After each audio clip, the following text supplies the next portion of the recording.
Porsche Cayenne дебейбиз. Тамаша. Эми элибиздин чөнтөгүнө жараша. Мисалы мен чалып атам сизге. Эми сиздикин по-свойски жесин. Жок, тааныбаган адамдардыкы. Рахмат үчүн алып барган тойлорум болгон. Тааныбаган кишилерге. Чын жүрөгүмдөн мен шартым жок чоң той бергенге, бирок чакан бир жерге тууган урукту чакырып баталайын деп. Чөнтөгүнө баягы Нурлан Асип айткандай 200 сом салып коюптур деген бар го. Анан иштеп көрүп, аракет кылып көрсөк кете баштады. Мен ушул убакытка чейин визиткам жок. Аягында айткам, болду эми депчи. Мен идеям калбай депчи. Себеби бүт барын Кудайыма аябай шүгүр, жети облусту түрө кыдырып чыгып, Пашата деп коюшат, Падышата. Анан Талас деген дагы бир өлкө. Таластыктын көңүлүн бир жер менен табасың, таластыктарды мактай берсең жагасың. Алып баруундагы өзгөчөлүктөрдү айтайынбы? Тойдон эч качан бирөөнү шылдыңдабай. Бирөөнүн жубайы менен бирөөнүн жолдошун кучактатып ойнот. Мен сөз байлык. Мен көбүрөөк сөз менен алып кетем. 5ке чакырабыз, 7ге келишет. Чакан эле нерселер менен тойду өткөрүп коет экен, бирок болгон белек байлыктын бардын 2 жашка берет экен, ал үй алсын, машина алсын, чет өлкөгө эс алсын деген сыяктуу. Мирбек Атабеков байкебизде жылкы сойбой сонун той өткөрүп койду. Эң сонун той биз алып бардык канда. Жол болсо бир камера коюп койсок, азыр камера деген көп. Рек студиянын камерасы бизди 5 камера тартып аткандай эле. Ошондой тойдо деле 5 камера, 4 камера тартып атат. Бизди тамашалап коет го Бишкекте. Мурун халал тамада дечи мени. Себеби адал тойлор, араксыз тойлорду көп алып барчумун. Өзгөчө бир той массалык маалымат каражаттарга да чыкты эле. Бул боюнча чакырыш сиздин командага ыраазычылык. Бул жазылыңыздар каналга, бул кийинки тамадалар үчүн аябай бир сонун, жаш тамада болом дегендер үчүн аябай сабак болчу сонун эфир болот экен. Кутмандуу ушак күнүңүздөр менен же кечиңиздер менен. Мынакей бүгүн интервью той жылдызы менен 6-чыгарылыш тартылып отурат. Бүгүн бизде конокто биздин эң өзгөчө байкебиз, эң жакшы көргөн байкебиз, Кыргыздын сыймыктуу уулу, радио алып баруучу, той алып баруучусу Шыгылып. Айта берсек абдан көп. Конокто Канай Анаркулов. Ассаламу алейкум. Валейкум ассалам. Кандайсыз экен? Бир кол чыгарып коелу келиңиздер. Өзүмө жалып кетти, дагы бир аз айта түштү экен. Абдан жакшы. Канай байке, бүгүн бизде өзгөчө эфир болмокчу, анткени бизде көбүнчө той чөйрөсүндө. Сиз дагы Кыргыздын жакшылыгында көп жылдардан бери кызмат кылып, нечендеген тойлорду жетектеп алып барып жүрөсүз. Анан бүгүн жеке жашоодон жана ошондой эле чыгармачылык иштерден алыспыз. Ошол тойдогу сиздин оюңуз, тойдогу азыркы Кыргыздын тоюнда болгон сиздин оюңузду угалы деп бүгүнкү эфирге чакырып отурабыз. Жакшы маанайда келдиңизби? Рахмат биринчиден чакырганыңыздарга. Маанай абдан сонун. Ал эми уруксат берсеңиз жалпы биздин көрөрмандар менен, биздин замандаш мекендештер менен бир учурашып алалы. Ассаламу алейкум. Бардыңыздардын үйүңүздөргө жараткан ырыскы берекесин берип турсун. Бардыңыздарга ошол көрүп жаткан өзгөчө биздин мекендештерге кайсыл жакшылык болсо ошонун баардыгын каалоо менен бир учурашып алалы. Маанай сонун, аябай рахмат. Баракелди, абдан сонун. Азыр эң алгач суроо мындай болсун, биринчи Канай Анаркулов деген өзү ким? Кыскача тааныштырып өтсөңүз жалпы көрөрмандарга. Мен канаймын, Кудай үчүн малаймын, элибиздин жакшылыгына кызмат кылганга жараймын дейт. Баракелди кол чабуулар болсун. Элдин оолу. Канай байке, негизи азыркы учурда тамадалар ар тарапка бөлүнөт экен. Ичинде шоумен, тамада, алып баруучу, эрке бала. Сиз өзүңүздү көбүнчө кайсыл тарабына жакындатасыз? Мен алып баруучуго. Алып баруучу. Алып баруучу менен шоумендин айырмачылыгы эмнеде сиздин оюңузча? Мен ошону сизден биринчи суроо болуп анан кийин жоопту берейин деп аттым эле негизи, бирок эми шоумен дегенибиз көбүрөөк биздин шоу дүйнөбүз бар, шоу бизнес бар. Негизи эле шоумендин стили көбүрөөк шоулорду уюштуруу. Ошол эле учурда бир гана той эле эмес, башка дагы ар тармактагы мисалы корпоративтерди же башка өзгөчө бир иш-чараларды уюштурууда чоң бир шоу жасоо менен, чоң бир мыкты маанай тартуулар менен өткөргөн мыкты алып баруучуларды, шоумендердин санына кошсок болуш керек. Ал эми белгилүү бир иш-чарага алып баруучулук кылып, анчалык бир чоң шоу кылбасак дагы ошол ишти жакшы бир тизгиндеп берүү, ал ишти бир жакшылап бир өз ордуна модератор болуп берүү, менимче алып баруучулук деп мен экиге бөлөп болуш керекмин. Мен шоумен эмесмин, күчтүү. Бирок элибиз суранса шоумендердин катарына кошулуп койгонго айла жок кошулуш керек болот, ишибиз болгондуктан. Мен көрөк көзүмдө алып баруучумун деп эсептейт. Көрүк. Бирок шоумен тарабына да анда-санда кошулууга туура келет. Эми жумушубуз ошол болгондон кошулуп калабыз. Эми ушул шоумен деп баягы шоу жараткан адамдарды айтып калдыңыз. Анан Кыргызстандагы бир алдыңкы шоумендерден үчөөнүн атын атап өтсөңүз мүмкүн болсо. Саясатчыларданбы? Себеби биздин саясатчылар аябай шоунун көп жасайт, аны жакшы билесиңер. Азыр тамашалап койсок болот. Негизи саясатчылардын шоусу биздикинен да көбүрөөк, күчтүүрөөк. Алардыкы весовой дагы, салмагы да салмактуураак болот. Эми мындай да, мен ушу алып баруучуларды бул кыйын, бул мыкты деп эч качан бөлгүм келбейт. Себеби 5 манжа бөлөк белек бир дейт го. Ар бир инсандын тилеги бир, жакшы бир иш чара өткөрүп, сонун бир маанай алсак, элибизден бат алсак деген сыяктуу да. Кайсыл бир максат коюлат эмеспи, бир иш чараны сонун өткөрө алсак деген. Ар бир адамдын өзүнүн табити бар. О вкусах не спорят дейт. Ар бир адамдын табити бар. Менин алып барган стилим башка бирөөгө жакпайт. Башка бирөөнүн стили менин кардарларыма жакпайт. Ошол сыяктуу ар бирибиздин өзүбүздүн бир стилибиз бар.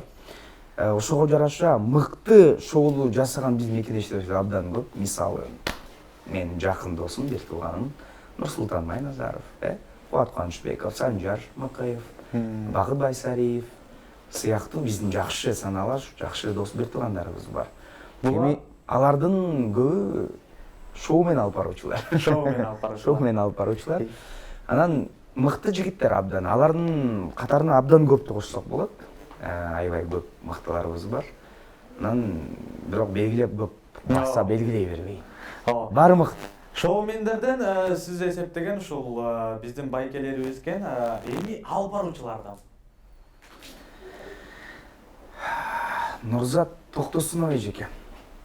Айым алып баруучулардан. Бул айымдардын ичинен алып баруучу болуш оңой нерсе эмес. Эркек бирок айымдардын ичинен алып баруучу болуу бул өтө бир чоң бир мыкты бир кесип нээси болуу, мыкты бир деңгээлде өзүн көрсөтө билүү, ошол элге бир мындайча айтканда башчылык кылуу десем жакшы болбой калат го. Башкаруу деген жакшы болбой калат, бирок ошол ишти алып барып берүүдө айымдардын ролу аябай чоң. Жана эркектерге караганда менин жеке пикирим бул бир аз оорураак болуш керек. Мен Нурзат үчүн аябай баалайм. Токтосунова бул профессионал чыныгы алып баруучулардын бири. Рахмат олур, Аллах мээрибин алсын. Салтанат эжекебиз бул алып баруучунун талантына тазим кылып өмүр бою алып баруучулар түздөнөт болуш керек. Бул чыныгы алып баруучулардын бири. Жана Канаянар болду. Тамаша. Эми дагы кимди кошобуз? Мен айымдарга көбүрөөк басым жасайм.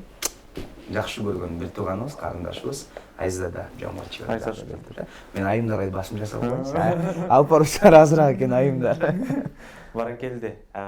Чындыгында, бирок канай байкеси, биз укканыбыз боюнча сиз ошол Нурзат Токтосунова эжекебиздин дагы мектебине сабак алып чыккан балдардын бири деп угабыз. Ошол баягы Нурзат эженин берген сабактарынан азыркы учурда бир жакшы бир номер 1, номер 1 алып баруучулардын болуп жүргөн бул чындыкка жакынбы? Мен ылайым ошондой болуп калса болот. Тамаша. Эми пайгамбарыбыз ислам сахабаларынан бирөөсү айткан экен. Силерге бир тамга үйрөткөнгө өмүр бою ыраазычылыгыңарды айтсаңар да жетишсиз болот депчи. Нурзат эже бизге чоң бир сабак, чоң бир жол көрсөткөн мыкты инсан, дайым акыл насаатын айтып, бүгүнкү күндө да колдоп, жакшы бир мотивация берип турган эжекелерибиздин бири. Бирок ал мектеп ачылганда радио алып баруучулар жана теле алып баруучулар, ошондой эле журналисттерди даярдоо максаты менен ачылган. Алып баруучулар мектеби деп турат, ал баш ачылышы. Азыр академия болду. Нур академия. Ал убакта алып баруучулардын мектеби деп ачылган. Мен ал мектепке келгенге чейин тамада элем. Бирок ал мектеп мени радиого, Марал радиосуна секирип жасаганга жол ачып берди. Мен Марал радиосунан аябай чоң сабак алдым. Ошол эле учурда ал жактан чоң билим алдым, такш алдым. Ал жактан мисалы ар бир жааматка кандай алып баруучу болуш керек экенин мен үйрөнүп алдым. Себеби мен ошол жаамат менен иштедим. Мисалы медиктерге, мисалы СМБшниктерге, МВДшниктерге, ички иштер министрлигинин жааматына, куралдуу күчтөргө, ошол эле министр депутаттар менен көбүрөөк иштешип жүрүп, аларга кандай мамиле кылып, аларга кандай алып баруучу керек экенин, алардын деңгээлине чыгуу, алардын жакшылыгында же болбосо алар менен чогулушуп отурганда кандай сөздөрдү сүйлөө керек экенин мен Марал радиосуна иштеп жүрүп чоң бир сабак алып үйрөнүп алдым. Ошондуктан ал жака баруума себепкер болгон Нурзат эжеке. Нурзат эжекеге дагы да болсо өмүр бою ыраазычылыгыбызды билдиребиз. Сөзсүз түрдө алардын дагы салымы чоң. Абдан сонун чындыгында ооба биз дагы ошол мен өзүм дагы Нур мектеп ошол академияга айланып аткан учурунда Нур мектепти дагы аяктап бүтүп калган учур элек чындыгында бир абдан бир таасир берип жеткире турчу бир мектептердин бири десек жаңылышпайт болушубуз керек. Ал эми урматтуу достор, азыр биздин Канай Анаркулов байкебиздин жалпы бир алып барган тойлорунан үзүндү көрөлү дагы кайрадан кайтып келебиз. Кол чабыңыздар менен ачык деп жарыялайбыз меймандар. Ринат жана Салтанат келе жатат алдыңыздарга. Күйөө сиздин жообуңуз. Макулму? Макул. Юлия Рудскаяндан микрофон сунабыз. Ашыгын күтүп жүрөт.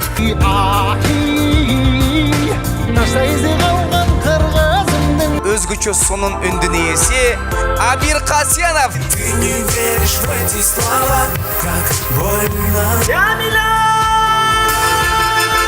Мен сени эч кимге бербеймин. Кол чабуулар барбы?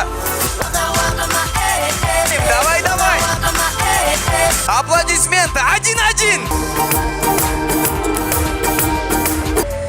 Жашоодо сонун үйлөр, сонун адамдар көп болсун. Баракелде кол чабуулар, абдан сонун. Мынакей эң мыкты жашын башында айтып өткөндөй биздин чындыгында Канай байкенин алып барганы мага мен биринчилерден болуп мага абдан жагат.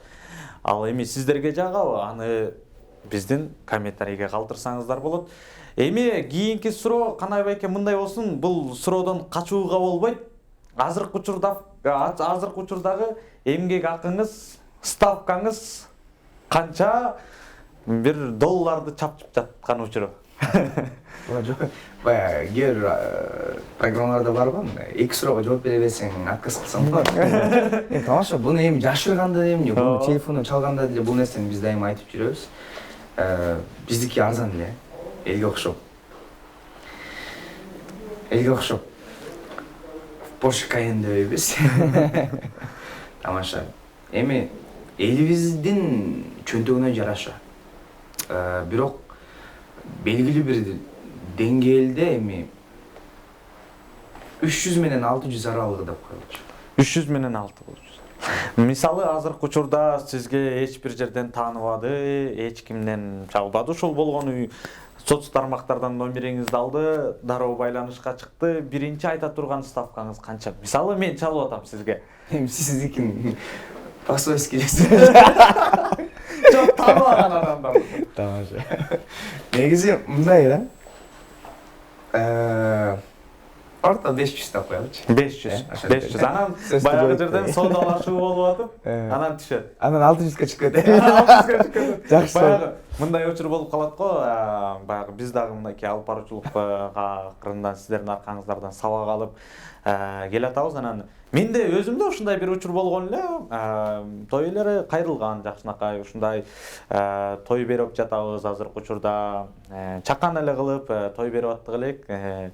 Бир аз жакындарды эле чакырып коелу деп аттык элек деп. Анан макул эми арзаныраак кылып бер деди. Анан макул деп арзаныраак кылып барып берсең, баягы жерге кирсең саңгыраган ресторан, ичине кирсең жасалгоосу укмуш оформлениялары, чакырган жылдыздары, башы Мирбек Атабеков, аягы Мирбек Атабеков аягы дагы. Анан сизде да ушундай учурлар болобу? Көп болот андай. Аябай көп болот негизи. Бирок мен бир шартты айтам.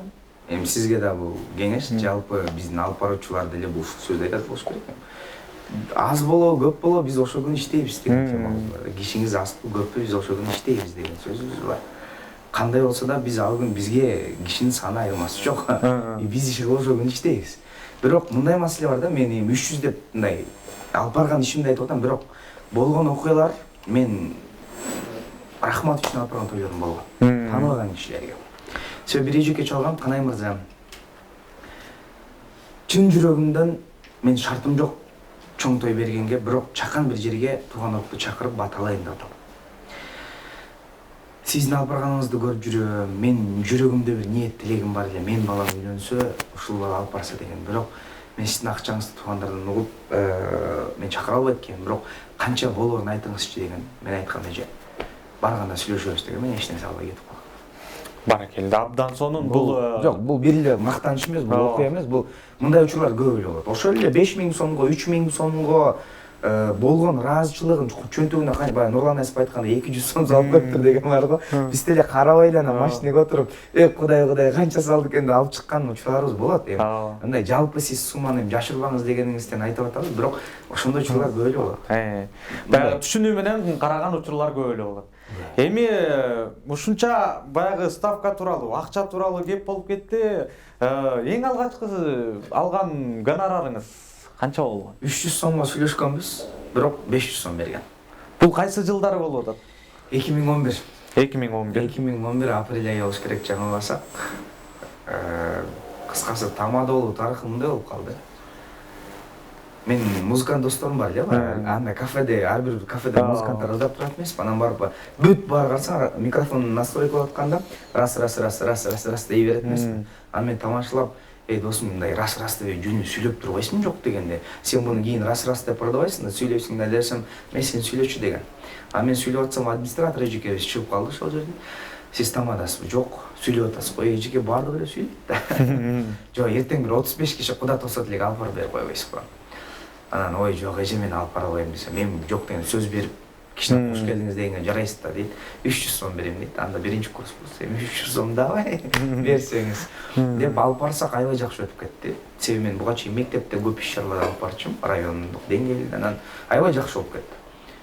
Ошо мен эжеке мындай тойго 300 сом уят деп 500 сом берди. Анан ошол эле эжекенин жакшылыгынан да бир мейман чакырды. Свадьба алып барып бересиң. Ой, мен алып бара албайм свадьба десем, болбой эле ушундай алып барсаң болот деп. Анан ал жактан 2000 сом алдым, жаңылбасам. Анан Свердловский райондун милициясынан ден милиция отуруп калышты. Алардан 2000 сом алдым, анан жакты мага. Баягы студенттин курсагы топ. Студент күндөрдөн жакшы бир деңгээлге. Эми 2000 сом деген бир күн үчүн жакшы акча болчу. Анан иштеп көрүп, аракет кылып көрсөк кете баштады. Мен ушул убакытка чейин визиткам жок.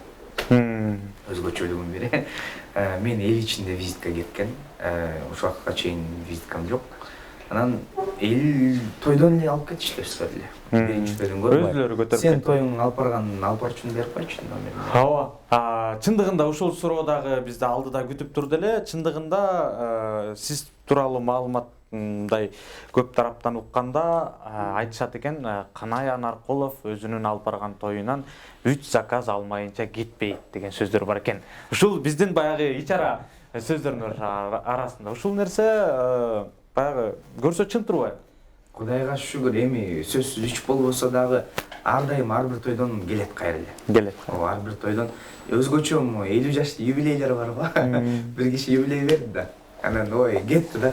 Ар достор кастыштан бар юбилей берет да. Кыдырата кеткен юбилей көп болот аябай өзгөчө. Мен айтасың байкем башка алып барсам жок.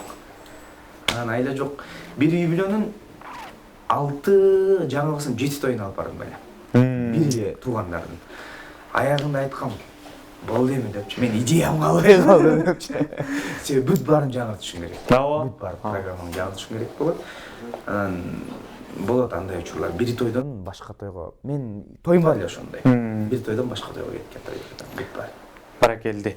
Эң сонун, эң абдан жакшы бир маек болуп жатат. Азыркы учурда бир чакан жарнамабыз бар эле. Ошону көрүп алалы дагы, андан соң кайрадан кайтып келебиз. Студио РЭК предлагает профессиональную фото-видеосъемку свадеб, юбилеев, дней рождений, корпоративных мероприятий, love story, слайд-шоу и многое другое.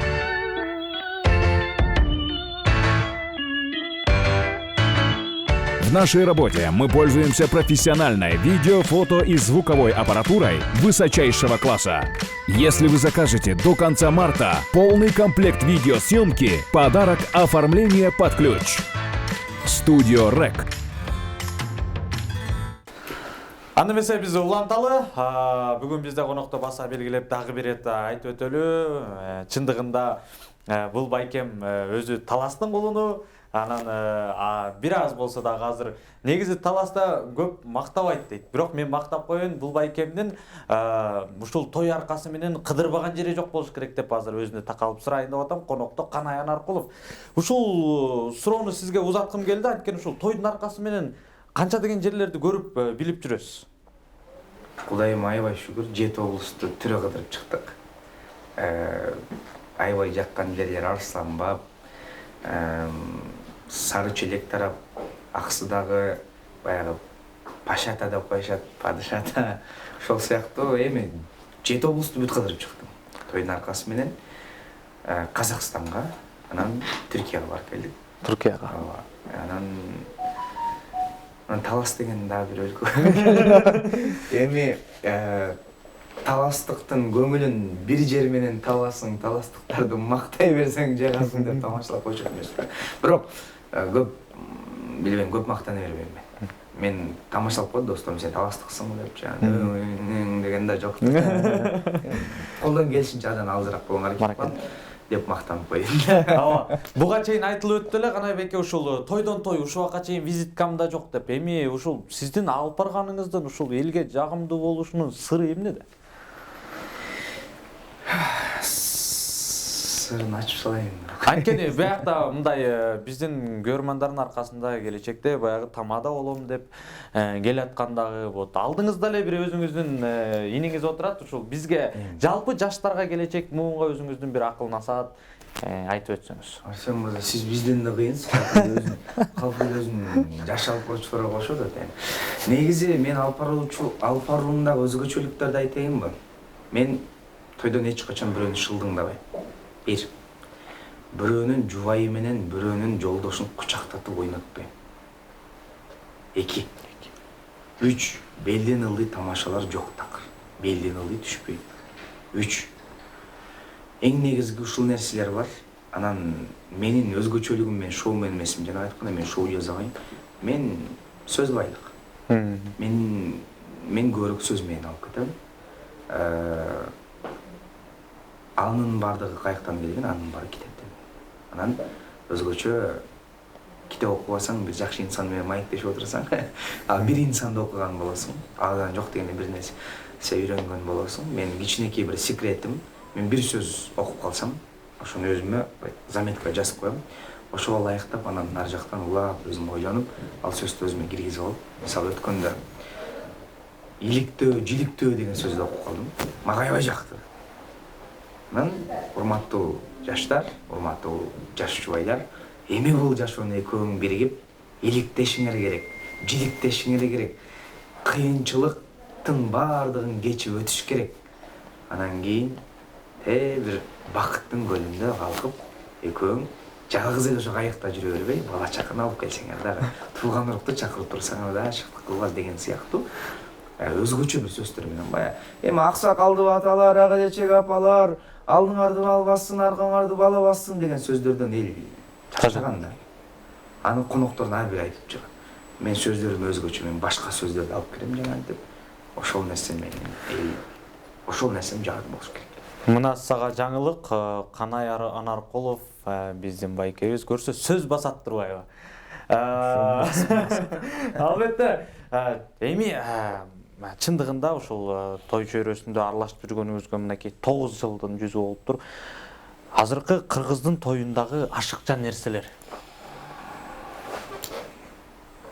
Биринчи эле кечүүгө 5ке чакырабыз, 7ге келишет коноктор. 7де баштайбыз, 12, 1-2ден өтөбүз. Менимче ушу 5ке келип берсе, коноктор эми шарт ылайыктап саат 1:10 тойду бүтүрсөк сонун нерсе болот да. Убакыт маселесин биз ысырап колдонганыбыз. Мен өзүм да кечигип калчумун кезде ишиме байланыштуу. Ошондуктан мен башка иштерди бир аз токтотуп турдум азыр. Элге бир аз кызмат кылып туруп анан башка ишиме өтүп кетейин. Биринчиси убакыт, экинчиси тамак менин оюмча. 3 тамакты кереги эле жок болуш керек да. Байкасаңар дасторкондо эч нерсе жетпей эле кала берет да. Жакшы салат. Мен ушу Түркиянын тоюн көргөндө аябай таң калдым. Деңиздин жээгинде бир аз фуршет. Анан кичинекей ит тартылат дедим мен. Ушундай бир эки тап келип берип койдум. Кыскасы чакан эле нерселер менен тойду өткөрүп коет экен, бирок болгон белек байлыктын баардыгын 2 жашка берет экен, ал үй алсын, машина алсын, чет элге эс алсын деген сыяктуу бүткүл акчанын баарын 2 жашка топтоп беришет экен да. Ысырап жок тамакка келген. А биздики билесиңер эле жылкы 100 миңге жылкы алышат. Биринчи, экинчи, үчүнчү тамак. Кыскасы аябай тамак ысырап бар. 2 тамак менен той өткөрсө болот. Мен буну эксперимент кылдым, өзүм тоюмду өткөрөйүн деп жүрөм да. Мирбек Атабеков байкемизде жылкы сойбой сонун той өткөрүп койду. Эң сонун той биз алып барып атканда эң сонун той болду. Биринчи тамак берсин келгенде шорпо менен самс. Экинчисине 5 бармак берсин. Үчүнчүгө түнкү саат 11-12-де 5 бармак чучук бербей эле торт же болбосо бир чакан десерт менен узатып койсо деле болот болуш керек. Абдан сонун, ооба. И анан тост. Өзгөчө таласка той алып барып көрдүңүз билесизби? Таластын өзүнө бар. Таластын өзүнө алып барган эмесмин, бирок да бул Бишкек шаарында таластыктардын көп эле тойлоруна алып барып жүрөбүз. Мисалы, сиз тост бересиз го? Ооба. Тост деп мен да жаман айтам. Сөз тизмек. Канча киши кыласың? Топ канча топ? Биринчи туугандар, экинчи кудалар деген сыяктуу болжолду. Болжол эми 10дон ашырбайбыз көбүнчө. 10дон ашырбайбыз. Таласка барсаңыз 19 берет да. Ооба. Анан таласта анан көлдө дагы менде бир окуя болгон ушундай. Бул менин өзгөчө кудамдар, булар өзүнчө туруш керек. Себеби таласта сүйлөш керек. Бир эле ата журт деп баарын бияктан чыгарып салып атсаң, аякта аталысын туугандары, аталаш туугандары, апче жезделери, тайке жеен, бөлөлөрү, анан жээндер, кыскасы бир эле ата журт менен чыга турганда таластыктар 7-8ге бөлүп жүрөт да. Ошо менен 19 тост болот. Азайтканы 15ке түшөт. Анан бир нерсе, анан мактап келген тамадан алып барбайт деге тойдун баары бардак болуп. Себеби эл калуу тилекти уккусу келбейт да. Бирок калуу тилекти алыш керек. Тойдо баталам деп чакырып атат. Ошон үчүн калуу тилекти да угуш керек. Ушуну эми балким бир башка жолжолорун тапсак да, мисалы аксакалдар жааматтан 3 киши 5-6 жаамат кылсак сонун той өткөзсө болот. Же болбосо бир камера коюп койсак, азыр камера деген көп. Мисалы Рекс студиянын камерасы бизди 5 камера тартып аткандай эле. Ошондой тойдо деле 5 камера, 4 камера тартып атпайбы? Ооба. Өлө реклама кылып кеттим артынан. Ошол камеранын дүрөсүн залга коюп койсун. Анан бир жазып койсун, калуу тилек айтуу үчүн камера. Ооба. Мыкты. Калуу тилекке келсин камерага. Саламатсыңар, урматтуу Арсен жана Арсендин болочок жубайы. Мен экөөңөрдүн бактылуу болушуңарды каалайм. Жөн эле бактылуу эмес, эң бактылуулардын алдыңкы сабында болгула. Аябай сонун болуп бала чака менен толгула, эң сонун уйлатка конгула деген сыяктуу калуу тилек бар. Айта берсин. Залдан убакыт албаса. Бирок дагы бир маселе бар. Биздин улуумун көнүп калган. Сүйлөп, аркасынан ырдап, өздөрүнчө каалаган нерсени кылышкачы.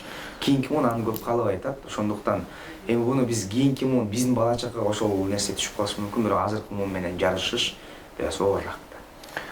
Бирок антейин десең, Канай байке ушул нерсеге баягы сиз деле байкап жүрөсүз. Кайталанма эле сөздөр болот. Калуу тилек айтканда кайталанат. Алдыңарды мал бассын, аркаңарды өзгөчө эмне үйлөнүп тойдум. 2 жаш бактылуу болсун, кармашкан колдор үзүлбөсүн, алдын бала бассын, аркасын мал бассын, 2 жакта бирдей карасын. Эмне жыл 5 тойго келет. Эми бунун баары сонун бата, Кудай кабыл кылсын. Бирок мен бир аксакалдан уктум эле да. Аксакалдар, жаттама батаңарды бербегиле деп бирөө урушкан да. Бата качан кабыл болот? Жүрөктүн түпкүрүнөн, жан дүйнөдөн суруп чыксаңар дейт. Ошону чын жүрөгүңөн алсаңар, ошол батаны берсеңер, ошону кабыл болот. Силер жөн жаттаган нерсе калып эле, мен дейбин. Дагы бир нерсени айтып коеюнчу, кечирим сурайм. Пайгамбардын бир жакшы сөзү бар. Бир үйгө бир тамчы арам нерсе кирсе, бул 40 күндүк рызкыны качырат депчи. Анан баталабыз деп туруп, жанагыны болушунча куюп атабыз. Аягында анча-мынча кишилер өзүн таппай калат. Мушташ, ызычуу, Анан ошодон батам ушундай сонун сөздөр айтылат го тойдо, ошонун баары кабыл боло бербейт байкасаңыз. Белгилүү. Мен жеке пикирим ойлоп коем, балким ошо аралашып аткан үчүн кабыл болбой калат. Анан бизди тамашалап коет го Бишкекте. Мурун халал тамада дечи мен. Себеби адал тойлор, араксыз тойлорду көп алып барчумун. Өзгөчө бир той массалык маалымат каражаттарга да чыкты эле, бул боюнча чакырыш. Такыр музыкасыз той болгон. Эч нерсеси жок. Такыр бир кыңк деген нотада койбогла деген бар. Ошондой той болгон. Ошондой тойлорду көп алып баргам. Анан акыркы убакта эми кыз uzatуучу тамада деген ат койгон калдык. Себеби билесиз, Бишкекте кыз uzatуу тойлорду көп алып баратабыз. Анан тойдогу менин оюмча сиз темадан алыстабайын. Айткан мага кичине алып барууга тоскоол болгон жогорудагы маселелер. Эми аны эл өзү деле тажап калды ошол нерседен. Эми ушун менен баягы чындыгында айтып өттүк, эл өзү деле тажады. Эми кантип күрөшүш керек ушулар менен? Маданият министрлиги сонун бир конкурс жарыялады эле.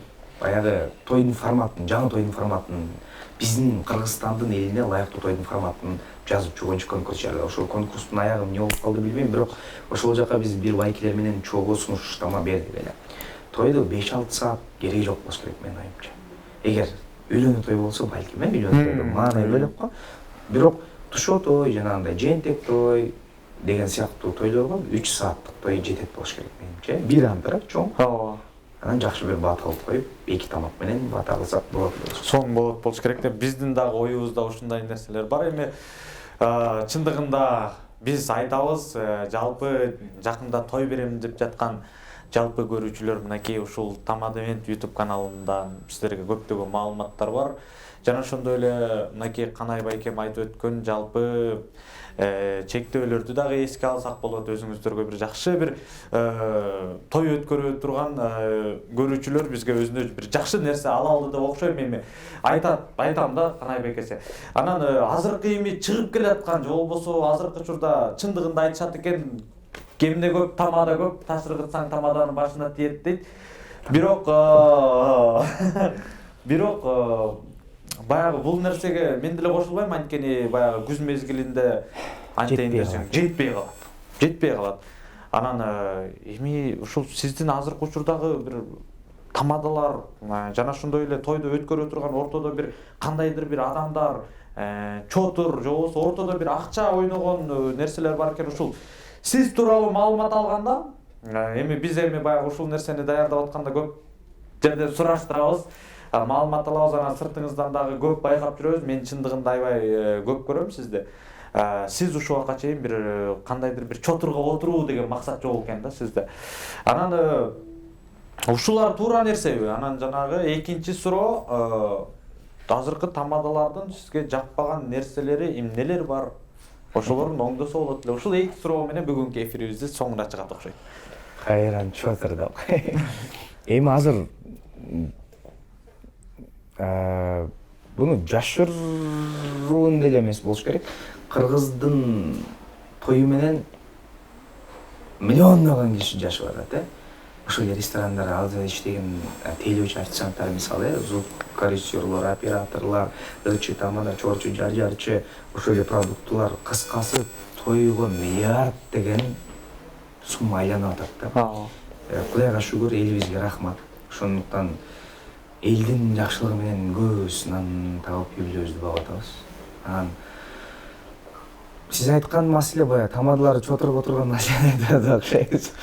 Мага көп сунуштар болгон, мен чакырбайсың го ырчылар, иштешели. Мисалы, ырчылар эмес, бүт тармак, ошол эле айтам, бүт тармактарды айтам. Мынча сеники, мынчасы сеники, мынчасы сеники деп. Эми билбейм, ошол нерседен өзүң алып аткан акың деле Кудайга шүгүр. Ал жакта иштеп аткан, мисалы, бичилерди эсепке алып коелу, бичилерди. Бичилер орто эсеп менен $100, 6 кыз келди деп коелу. 6 кыздын келип кеткен таксиси, алардын формаларын көтөрүп келгени, ошодон анан кийин 1000 сом алыш, кантип аласың? Ошо 1000 сом жукпай деле калат болуш керек. Анан мен колдон келишинче эч кимден албайм. Колдон келишинче албайм. Эми ал тамадалар эгерде мындай сен бересиң деп туруп алса, бересиң деп алса, анда ал эми жеткенчеги болуш керек да. Эми андай сөз жок анда. Эгерде бирок кээ бирлери бар да, мисалы, чын жүрөктөн иштешели, кызмат кылышалы деп өзү болбой эле могу сиздикилер салып кеткендер бар. Ооба. Эми анда жок, мен албайм деле ыргытыштын дагы өзү ыңгайсыз. Бизге эле болот. Анча мынча мындай кайсы тармак экенин анчалык афишалык биле коеюнчу, бирок болот. Ырымдап салып кеткендер болуп калат. Бирок ашыкча мен бирөөдөн сен эч качан талап койбойм, тамадалар деле койбойт болуш керек. Эми ал баягы андай адамдарга сөз жок. Сен муну беришиң керек. Сен условия коюп туруп иштешкен тамадаларга сөз жок. Ар ким мен аны жамандабайм, ар ким өзүнүн абийирине коет. Ооба. Абийир соты бар баарынан бери. Экинчи сурооңуз? Азыркы тамадалар чындыгында көп тамадалар бар. Мен тамадаларды айтат элем. Бирөөнү туурап чыгыштын кажети жок да. Мисалы мен стилим менен чыккан кандай турбай. Бакыт Байсариев чыкты, Бакыт Байсариев турбай. Нурсултан Майзаров турбай. Аксакалдар бар, Эшенкул Балпиев агабыз сыяктуу. Эшенкул Байкенин стили турбайбы деген эмес. Ар ким өзүнүн стилин табып чыкса. Ар ким өзүнүн стилин табып чыкса, ар ким өзүнүн программасы менен чыкса, ошондой эле ахаттан көр. Мына мага могул баланыкы жакты деп эл өзү эле алып кетет. Бирөө программасы менен чыгып сен эч кимсиң. Сен анда ошонун көлөкөсүсүң. Мен сунушум мыкты иштеп аракет кылып, идея көп, аябай көп. Ооба, чындыгында аракет кылсаң берекет болот дейт. Чындыгында аракеттенсек, изденсек, көп нерсеге жетет болуш керек. Андыктан ошол бүгүнкү эфирде көрүп жаткан биздин эң сүйүктүү болгон Канай Анаркулов байкебиз менен көрүп келечекте тамада болом деген достор бардыгыңыздарга бул жакшы маалымат болуш керек. Ошондуктан аракет кылыңыздар. Ал эми Канай байке бүгүнкү эфир чындыгында абдан бир жакшы эфирлердин бири болду окшойт, жакшы маек болду окшойт. Сиздин могу сөздөрүңүз жакпай баштады, логическая концовка баштады, логикалык бүтүрүүгө акырын алып кетет. Чындыгында вакыт негизи абдан тар экен. Вакыт болсо дагы козголо турчу көптөгөн маселелер бар. Канай байкемдин бир жанын өйкөгөн бир тойдогу чоң бир маселелерден бүгүн жеги эле чукулду болуш керек. Анысы кандай, Кудайым буйрса, Кудайым насип этсе, дагы бир маек кылабыз жакын арада. Дагы бир жолугабыз. Эми тойдогу соңку уруксат берсеңиз, соңку суроо, соңку бир кайрылуу болсунчу. Тойдогу проблема десек, тойдогу жүрөк өйкөгөн маселе десек, балким элертең көздү жаман көрүп калыш мүмкүн да. Себеби той бул өзү жакшылык эмес. Той сонун нерсе. Ал жердеги анча-мынча баягы кемчилик деп. Мисалы, сонун гүл турса, анын көркүн бузуп жанына бир мусор туруп калса, ошону акырын четке ыргытып кое тургандай эле бир маселе болуш керек. Мен айта турган бир нерсем бар. Саат 5ке кел десе, 7ге келген маселе сыяктуу. Ой, кыргызбыз дем, кыргызга боло берет да деген жаман сапаттардын бардыгы мен жеке оюм бул 70 жыл биз союздун курамында жүргөндө бизге ошол нерсени баарын сиңирип салган болуш керек да. Кыргыздар мал жей берсин, кыргыздар моочтук кыла берсин деген сыяктуу. Кыргызга боло берет депчи. Мен ойлойт элем, Европадан барса жана мисалы коомдук унаадан, транспорттон биз орун бошотуп беребиз, ууларга. Аларга барып бошотуп берсең, сен эмне менин картаң деп эсептеп атсың деген сыяктуу жаман пикирлер. Же болбосо үйүнө бала жок, бир өмүр бою итти багып, аягында өстө эле үйлөрүн таштап туруп каарылар үйүнө кеткен семьялар көп. Же болбосо үйдө бала 18ге чыкты, болду эми өзүң каржылашың керек. Эгер акчаң жок болсо, ата-энеңен акча аласың, бирок карыз каласың, кайда карызга беришиң керек деген сыяктуу менталитет менен жашашат. Алар өзүнүн менталитет. Биздин улун урматтоо, кичини узаттоо, колго суугуу, колго сууган не тилесең тилейиңе жет деген баталар. Ошол эле төргө өткүзүү, ошол эле бата берүү, не деген сонун нерселерибиз бар. Биз кыргыз ошол нерселер менен өзүбүздү мактап, даңтап, өзүбүздү көтөрүшүбүз керек.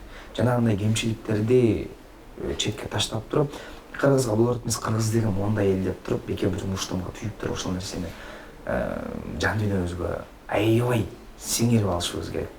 Боло турган учурдабыз да. Себеби мына Кытай маселеси, ар кандай чет өлкөдө ар кандай окуялар айтылып атат.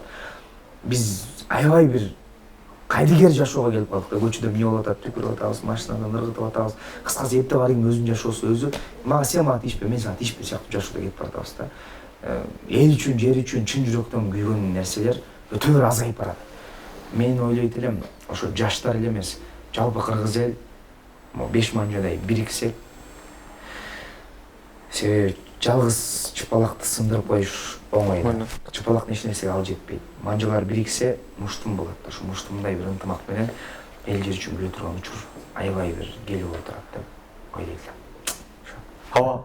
Чындыгында абдан сонун маселе болду. Дагы бир ирет Канай байкебиз айтып өттү. Ушул тойго кечигүүнү токтотолду. Анда эмесе бүгүнкү эфирибиз мынакей бүгүнкү маегибиз дагы соңуна келип жетти. Эми биздин коногубуз биздин жакшы көргөн байкебиз Канай Анаркулов байкебизден соңку бир жалпы көрөрмандарга кайрылуу болсун. Биринчиден ыраазычылык билдиребиз. Ушул эфирге сонун бир жакшы кечеге чакырганыңыз үчүн. Экинчиден урматтуу мекендештер, кайрыла турган бир жүрөктө чындап кичине өйкөп турган маселе бар. Кыргызга боло берет деген бир жаман окуя, жаман сөз бар да. Мисалы 5ке чакырса 7-те келди же башка жаман окуяларды биз кыргызбыз да кыргызчылыкта деген. Бул союз учурундағы бизге ошо кыргызга боло берет деп мээңибизге, аң сезимибизге сиңирип калган нерсе болуш керек. Бирок кыргыз эли Манастын тукуму, кыргыз эли Манастын уулу, кыргыз эли чындап не бир улуу держава катары иштерди жасап келгени тарыхта баарыбызга маалым. Ошондуктан Европа менен салыштырсак, Европада мисалы маршруткага орун берсең капы болгон улуулар, же болбосо атасынын баласы кас какчалып үйүндө бир шарттар менен жашаган үй бүлөлөр, ошол эле учурда бала бакпай бир ит багып карыганда карлар үйүнө кеткен карыялар сыяктуу нерселерди эске алып, анан бизде улууну урматтоо, кичини узаттоо, колго суу куюу, ошол эле балдарга бата алып берүү сыяктуу не бир сонун нерселерибиз бар. Ошондуктан кыргызды жакшы жагынан көтөрүп, биз кыргызбыз эмес, биз кыргызбыз деп сыймыктанчу нерселерге көбүрөөк басым жасасак, болбосо жаманды жаман дей берсек жаман болорун жакшы билебиз. Акыркы соңку бир жүрөктү өйкөп турган нерсе кайдыгерлик бизди аябай басып баратат. Сен мага тийбе, мен сага тийбе сыяктуу эптеп ар ким өзүнүн жашоосун. Эптеп жашай берсек, могу жалгыз чыпалак эч нерсеге алып жетпей калат. Башка манжалар менен бириксек күчтүү муштум болобуз. Мына ушундай муштум менен жашоодогу кыйынчылыктын баардыгын, ошол элибизге, жерибизге келчү коркунучтун баарын жеңип кетсек, бизди эч ким буза албайт да, бизди эч ким жыгыта албайт. Кытай өзгөчө, Кытай тууралуу көп нерсе болот. Биргели, ынтымактуу бололу, кайдыгер болбой, жараткандын жолунда жакшы иштерди көп кылып турушту Кудайым насип кылсын дейт. Анан бул командага абдан сиздин командага ыраазычылык. Бул жазылыңыздар каналга. Бул кийинки тамадалар үчүн аябай бир сонун, жаш тамадалым дегендер үчүн аябай сабак болчу сонун эфир болуп өткөн, сонун бир программа. Ошондой эле биздин мекендештер үчүн тамада тандоодо же болбосо башка бир тармакты той иш-чарада бир тандоо издөө учурунда аябай бир жардам берчү сонун канал экен. Андыктан жазылыңыздар. Мындай сонун эфирлер дагы да көп болсун. Ийгилик жана жетишкендик болсун. Рахмат байкеси. Анан эң башкысы урматтуу достор, мынакей Канай Анаркулов байкебиз менен да мыкты маек болду, мыкты бир сүйлөшүүлөр болду. Мен дагы визитка чыгарбайм. Андыктан Канай байке бошобой калган күндөрү мени чакырсаңыздар болот. Анда мен визитке чыгарам. Абдан сонун. Кийинки чыгарылышта көрүшкөнчө баардыгыңыздар сак саламатта болуңуздар.